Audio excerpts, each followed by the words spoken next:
Kung bago ka lang dito sa NTPH, maaari bang makahingi ng isang like at subscribe? At huwag kalimutan pindutin ang notification bell para ma-notify kapag may ganito tayong upload. Salamat kabayan!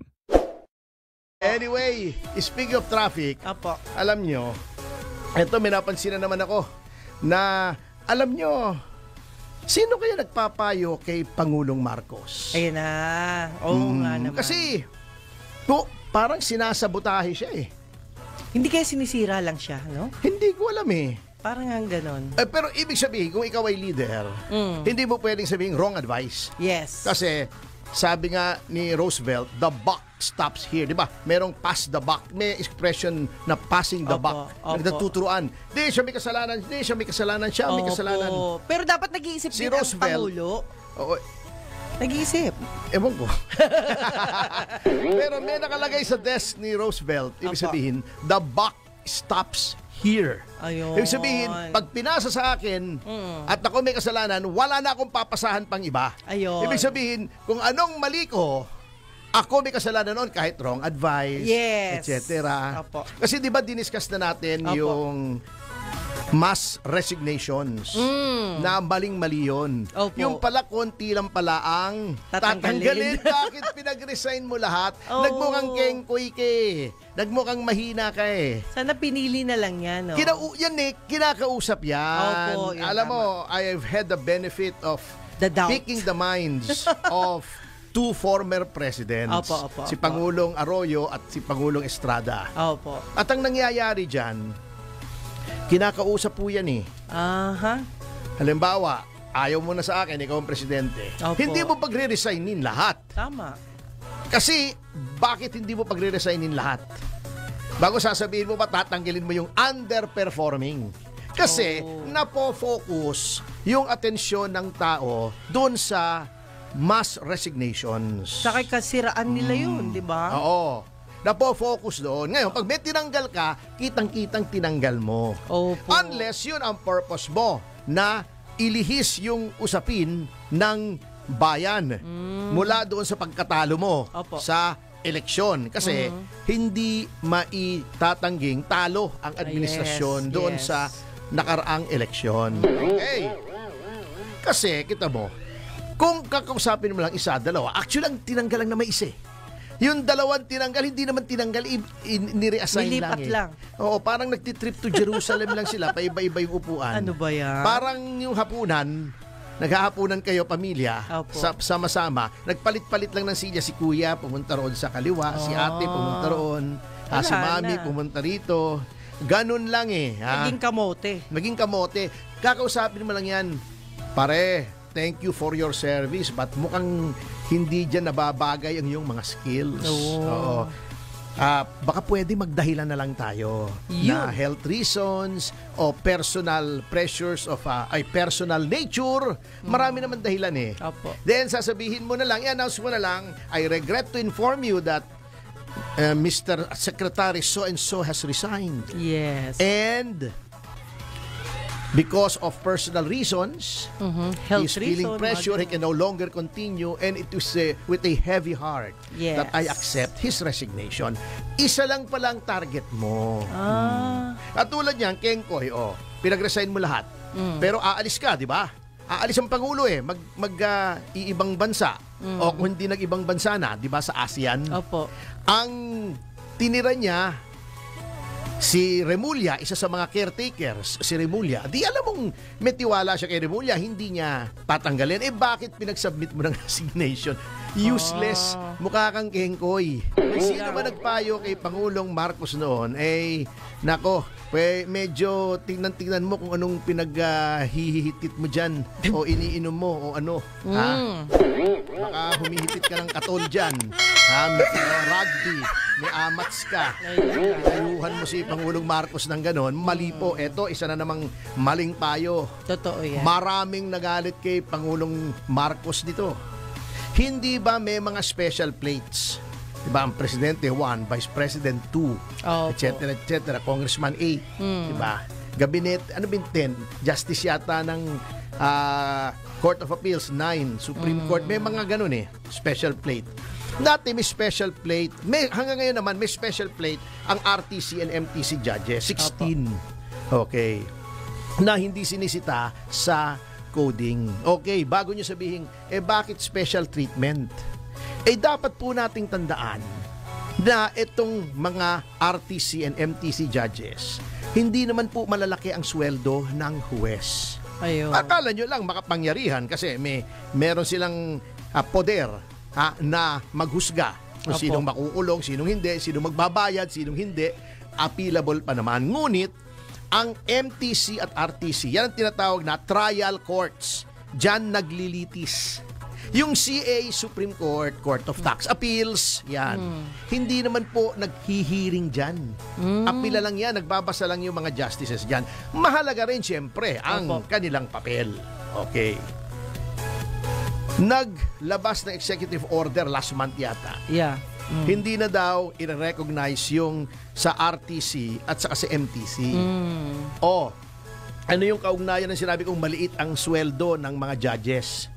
Karamihan po ng mga judges na kilala ko, isa lang ang sasakyan. Di may coding. Yun na lang nga inaasahan nila para hindi sila ma-coding. Ma-coding. Anong gusto mo mangyari? Kung coding yung sasakyan ng isang huwes, hihintayin niyang matapos yung window ng coding bago siya pumuntang. Pinag-jeep siya. Ibig sabihin. Hindi. And not only that, Aha. hihintayin niya, mag-jeep ba naman yun? Siyempre, Hindi, siyempre. huwes naman yun. Kayo naman, Oo nga. Siyempre, kailangan naman ng convenience. Pag jeepin mo, hindi pagdating doon, mukhang pindangga na yun. Nausukan yun. Paano magtatrabaho ng maayos? I mean, let's be realistic. Opo. Hihintayin nung matapos yung coding o di ba di-delay yung trial? Yo. May kasabihan, justice delayed is justice denied. denied. Okay. Kung gusto mong walang protocol plate ang lahat, bakit yung CA meron?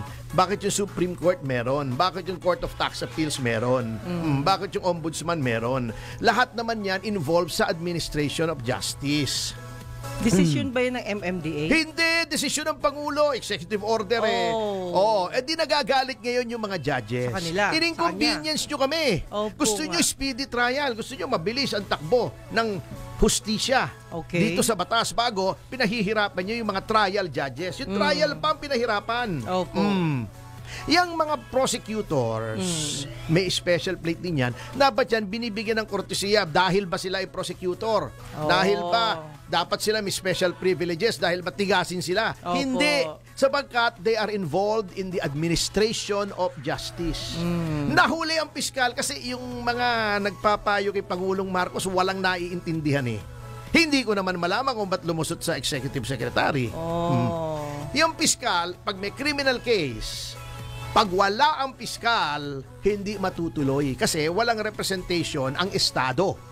Ganun yan. Baka gustong magpresidente yung nagpapayo. Kahit annulment. Annulment. Opo. Pag wala ang piskal dyan, ay hindi matutuloy yung kaso. Wala yung huwes, syempre, lalo nang hindi na matutuloy yung kaso. Wala yung abogado ng isa, wala namang huwes na magsasabing, sige, ituloy mo yan. Although pwede yon, hindi naman fair yon. Hintayin natin, sabihin ng abogado, kami ng abogado, hindi na kami humihingi ng coding. Okay lang yan, walang coding ang abogado. Pero yung mga huwes, dapat yan ay exempt na sa pamamagitan ng protocol plate. Kayo naman, Ay. Yun na lang ang inaasahan. Maniwala kayo, ang liit ng sweldo ng huwes. Kaya walang gusto maghuwes eh. Ang daming bakante. Mahihirapan maging huwes, maniwala kayo't hindi, sa sweldong yon kung ikaw ay principal breadwinner. Yun lang. Eto, katulad nung kami ng asawa ko, okay siya maghuwes kasi gastos ko lahat sa bahay. Yun lang. Yung sweldo niya, kanya lang. Kanya lang. Okay. Galing. Ako nagpapaaral sa mga anak ko, lahat. Opo. Ako nagpapasweldo sa katulong. Yung sweldo niya, kanya lang. Swerte siya. Sana Hindi po lahat ng huwes ganon. Yun Ang average na huwes, hindi na, kung nagpapaaral ka sa kolehiyo, hindi ka makakabili ng 2 sasakyan para may exemption ka sa coding. Isa lang. Kataas-taasan na siguro isa sa'yo, isa sa misis mo. O kung kailangan ng sasakyan ng anak mo, isa. Hindi mo kayang papalit-palit ng sasakyan. Ang misis ko hindi apektado noong 16 Opo. na hindi na kinikilala. Manghihiram siya sa akin ng auto eh. Oh, di ba? Swerte. Oh. Eh yung ibang huwes, kawawa naman. Sino bang nagbigay ng Pasensya ka ano? na, attorney. Eh, sabi ko nga, baka gustong maging presidente in the future yung yung nagbibigay ng Hindi ko alam feedback sa kanya. Ill-advice talaga eh. Pero syempre, sa hanay yan ng Pangulo. Oo, ngayon, ito pang isa. Sinasabi, yung telepono ko wala yung pinakonekta ko. Anong gagawin natin dyan kung hindi ko hawak? Mahirap basahin Ay, yan dyan. telepono. Telepono. Mahirap basahin Ito, yan ito, pagka sir. hindi Atin ko yan. hawak. Hindi, ito meron ako dito kasi natatawa ko sa Twitter. May nagtatanong sa akin na saan ko daw nakuha na yung karamihan ng budget ng ating gobyerno ay na-release na. Ngayon pa lang kaaga, 'di ba noon isang araw dito, 'di ba, na tayo ay nagtatalakay na yung budget ay na-release na. Sabi ba naman sa akin, saan mo ba naman, marites lang yan. Ito po, May 17 na yung mga nalathala sa mga pahayagan, DBM releases 90% of 2025 budget as of April. Yan yung sinasabi ko. O diyan natitira na lang 10%. Wala. Ayan o. 6.326 trillion na ang na-release. Kaya pala nagmamadali ang ating mga miyembro ng House of Representatives o karamihan, hindi naman lahat, maraming mga disente dyan na natitira na mag-insertion, pumirma doon sa impeachment. Yung sinasabi ni Toby Chanco, di ba? Opo. Ginawang kondisyon yung pagpirma sa impeachment sa pag-release ng budget. Gusto nilang ma-release na yung kanilang budget. Bakit? Ginamit sa kampanya. Ayun na. Bago sasabihin nitong si Suarez, 100 ang nanalo sa mga pumirma sa impeachment. Ibig sabihin gusto ng tao impeachment. Hindi po issue yan, impeachment. Local po kasi ang issue. Bagamat national ang Office of Representative or member of the House of Representatives, ang eleksyon yan local, hindi pa nga isang bayan yan sa ibang lugar Opo. Halimbawa, Maynila, 6 ang congressman, di ba? 6 ba? 6, di ba? 6 districts. Ang Bacoor nga isang bayan, isang district. Pero sa buong lungsod, buong lalawigan ng Cavite, maraming congressman. Ganon din sa Batangas. Okay. Mas maliit ang voting base ng congressman kesa sa mayor ng Maynila o mayor ng Makati o mayor ng San Juan o mayor ng Pasig. Opo. Kasi distrito yan Opo. Although Pasig yata, isa lang Isa lang yata ang distrito ng Pasig. District nila, Kung hindi ako nagkakamali, ako'y tama. Pero yung Quezon City, ang laki. Marami, oo. Yan ang ibig ko sabihin. Hindi po nasyonal ang pinag-uusapan sa congressional race. Yung mga deputado o yung mga representante. Local po yan. Sino bang matulungin dyan? Sino pumupunta sa KBL? Alam mo yung KBL, di ba? Hindi kilos ang bagong lipunan. Ano yun? Kasal, binyag, libing. Sinong masipag? Sinong nakatulong sa akin? Sinong nagbigay sa akin ng akap? Sino nagbigay ng AIC? Sino nagbigay ng pambili ng gamot ko? Ayun. O, di ba? Sinong nagbigay sa akin ng wheelchair? Yan ang issue dyan. Opo. Kito mo sa nasyonal, pag nasyonal ang issue, kasi ang senador, hindi naman pwede lahat ng tao bigyan mo ng akap. Correct. Hindi naman lahat ng tao pwede mong bigyan ng wheelchair. Selected. Ang pagdating sa senador, ang issue dyan ay nasyonal. Sino bang pro-impeachment? Sinong anti-impeachment? Ayun. Di puro anti-impeachment ang hinalal. Di ba? Ayun na. So, Ginoong Suarez, ewan kung ano nangyari dito kay Suarez, maayos ang tatay Nagbago na nito. rin? Hindi naman, ewan ko nagbago. Hindi ko naman kilala to. Yung tatay, kilala ko. Dating gobernador ng Quezon, napaka-decenteng tao. Nakakausap ko. Okay. Very decent individual. Ewan ko tong si JJ. Anyway, hindi po yun tamang analysis, sir. Local po kasi yan. Kaya 100 na pro-impeachment. Plus, pinaulanan nyo naman ng akap ng pera. Ang daming pera ng mga kongresista. Nagbago na. For re-election or for election to another position. Katulad yung si Mark Go, yung kalaban ni Mayor Magalong sa Baguio. O bumabaha ang pera sa Baguio, ano nangyari? Panalo pa rin si Magalong. Oh, Kasi ang issue naman people's doon, choice yan. hindi, si Magalong naman, malinis naman, maayos, anti-corruption. Iyon ang gusto ng tao. Tama. Kita mo si Kimbo, natalo rin.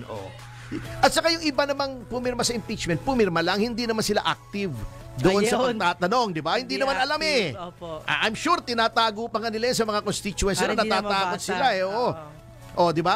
Yung mga visible, yung mga high profile sa impeachment, si Kimbo, Olats. Abante, Olats. Paduano, Olats. Yung nabawasan. Castro. Yung kabataan. Franz Castro. Di ba? Yun lang. Yun ang analysis dyan. Kaya nilis yung budget. Yung budget. Di ba? Pero attorney, may nagsasabi tayong dalawa daw antay lang na antay. Bakit? Antay tayo sa impeachment. Antay ng antay. Naghihintay. Hinihintay. Yun ang ibig sabihin nun. Yun ba yun? Ngayon, habang naghihintay tayo hanggang Hintay lang kami, puro antay ng impeachment antay. ang inaatupag, eto na ang nangyayari. Okay. Ang krimen matindi. Ito mo, kahit ang South Korea, binalaan na ang kanyang mga mamamayan. Ito ang sinabi, dahil daw sa mulalala. Parang bulol na ako, parang dip-dip ni Pangulong Marcos, di ba? Yung dip-dip. Alam mo yun, yung speech yun, dip-dip. Dip-dip? Oo, hanapin mo, dip-dip. Anyway, dahil daw sa lumalalang sitwasyon ng krimen at mga matitinding mga krimen na ang pinagbubuntunan ay mga Koreano, ay mag-ingat-ingat daw sila rito sa Pilipinas. Kawawa naman tayo. Di ba yung dalawang Koreanong naglalakad-lakad lang, pasyal sila sa BGC. Ang BGC naman hindi naman yan delikadong lugar. BGC! Yeah, Imagine mo, safe na Central lugar Business yun. District sa Makati. Opo. Bonifacio Global City, daming restaurant, Ano tahimik. nangyari? Di ba? Yung mga residente ron, upper middle class, upper class, di ba? Puro mga totyal ng mga tao ron. Biro mo, tinutukan ng barel. Ay, grabe. Nahuli. Nakuha na ng kasya sa kayong mga designer bag. Wow. Hinahabol ng mga pulis. Kita mo, paano kang hindi mababahala sa krimen? Pati ba naman anak ng senador? At sa Binugbog. pamangkin ng senador, na pegulps. Sa Boracay pa. Di ba maayos naman ang Boracay? Safe yun eh. Nung panahon ni Pangulong Duterte, wala naman nang napepegulps doon eh. Ano yun? Lalo na, Trip biro mo, lang? anak ng senador. Opo nga. Mabubugbog. Paano pa kaya yung pangkaraniwang tao, di ba? Nakakatakot naman. Hindi, nakakatakot talaga. At hindi ito yung mga delikadong lugar katulad ng Yeah. Tondo. Yung sinasabi nating medyo, Opo. Medyo worse. nakakatakot. Oo. O, kita mo to ha, ito. Pati yung mga high-end, yung mga mamahaling condominium doon sa BGC ay nag-i-issue na. Nagagawad na ng mga babala sa kanilang mga residente. Okay, ito ba ito? God. Etong 2 Lafayette Square, ha? Etong 2 Lafayette Square ay nasa Salcedo Village. Nasa Central Business District. Nandiyan yung opisina ng LTA. Makati yan dati, diba? Makati. Hindi Makati dati. Makati pa rin hanggang Makati ngayon. pa rin. Iba yung BGC. Opo. Iba yung Salcedo Village. Sa gitna ng Makati yan. Yeah. Puro office building yan. Kita mo? Oo. Sabi niya, dito 17 May, please be extra careful when walking in Salcedo Village. Salcedo Village! Oh my God. Ha? Nakakatakot na talaga niyan. Central Business District, there has been an increasing number of hold-up incidents in Salcedo Village.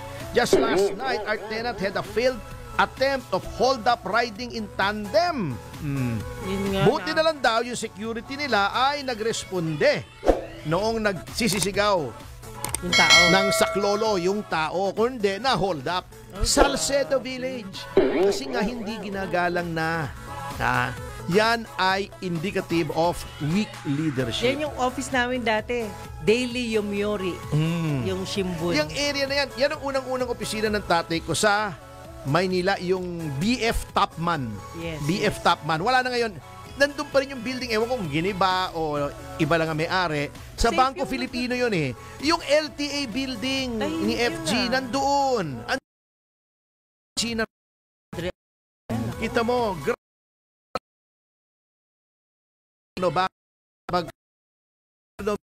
Nagalang ang batas. Subliminal yan, subconscious yan sa mga kriminal. Yung gobyerno nga hindi ginagalang yung batas, bakit namin gagalangin? At sa halip na krimen ang iniintindi, puro pamumulitika.